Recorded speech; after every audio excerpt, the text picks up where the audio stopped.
दोस्तों, आज की कहानी है। मैं जानता हूँ सर, सिपाही रमेश मेरे लिए नया है।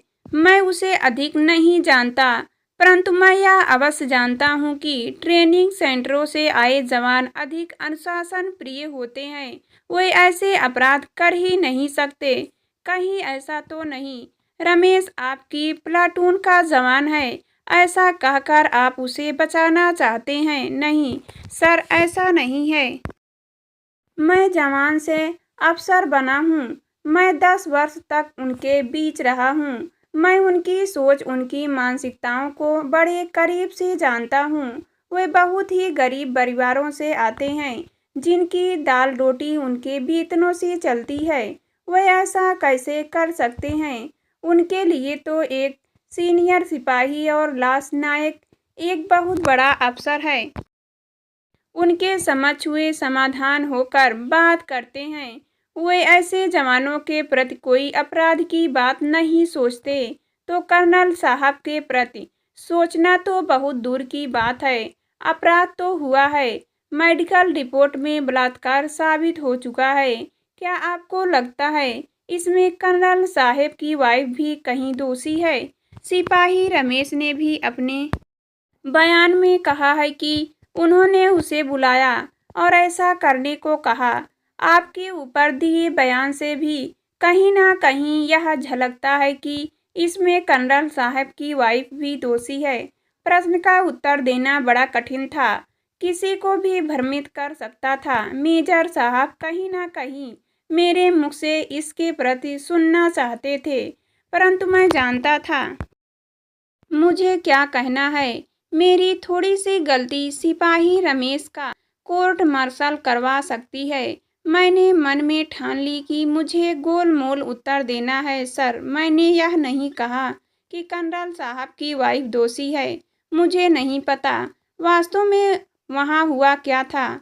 मैंने तो आपके प्रश्न के उत्तर में जवानों की गरीबी, अनुशासन प्रियता और उनकी मानसिकता को आपके समक्ष रखा है और यह कहने की कोशिश की है कि विकट परिस्थितियों में भी ऐसे अपराधों से जवान खुद को दूर रखने का प्रयत्न करते हैं।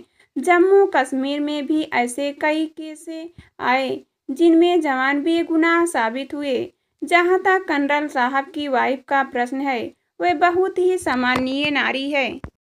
मैं उनको कलंकित होते नहीं देख सकता, पर कहीं ना कहीं मेरे मन के भीतर यह प्रश्न भी अपने विकराल रूप से रेंग रहा था कि कर्नल साहब खुद एक चरित्रहीन व्यक्ति हैं।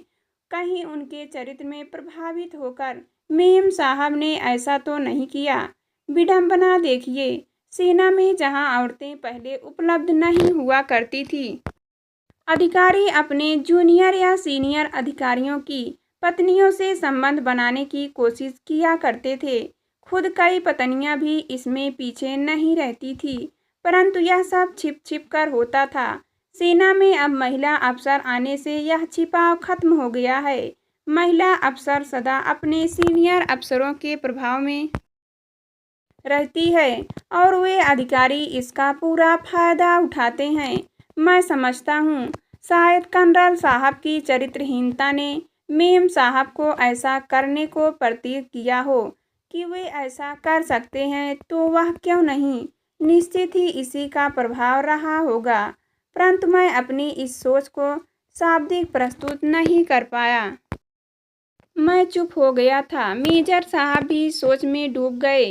उनको महत्वपूर्ण निर्णय करना था। एक तरफ जहां नारी का सम्मान दांव पर था, वहीं एक जवान का भविष्य भी जुड़ा था।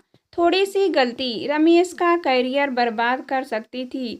वे निर्णय नहीं ले पा रहे थे। फिर उन्होंने अपनी गर्दन को झटका दिया, जिसे किसी निर्णय पर पहुंच गए हों।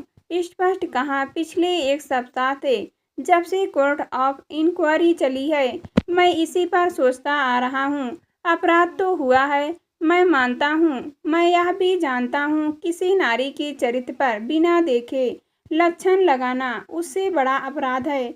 मैं जवानों की मानसिकता को भी बड़े करीब से जानता हूँ। चाहे मैंने सेना में सीधे कमीशन लिया है, मैंने दूसरे अफसरों से भी बात की है, वे भी यही कहते हैं। मैं नहीं समझता इसमें सिपाही रमेश अधिक दोषी है। यह सहमति सेक्स का मामला बनता ही नहीं बल्कि है। मेजर साहब ने कोर्ट ऑफ इंक्वायरी के दूसरे सदस्यों की ओर गहरी नज़र से देखा। वे चुप थे, जिसका मतलब यह भी था कि वे उनकी बात से सहमत हैं। कोर्ट ऑफ इंक्वायरी का कन्क्लूजन लिख लिया गया, जो सिपाही रमेश के फेवर में था। कर्नल साहब को इसका आभास हो गया था कि इंक्वायरी का कन्क्लूजन उनके फेवर में नहीं था। एक सप्ताह के भीतर ही उन्होंने अपना ट्रांसफ़र करवा लिया और चले गए। वे बात को आगे नहीं बढ़ाना चाहते थे। अगर आगे बढ़ाते तो जहां उनकी बदनामी होती, वहीं इंक्वायरी का कन्क्लूजन आड़े जाता। मुझे सिपाही रमेश को बचा पाने की खुशी थी, वही कर्नल साहब की वाइफ के लिए हमदर्दी थी। मैं उनकी गहराइयों से इस बात का फैसला नहीं कर पाया कि यह गलत हुआ या सही।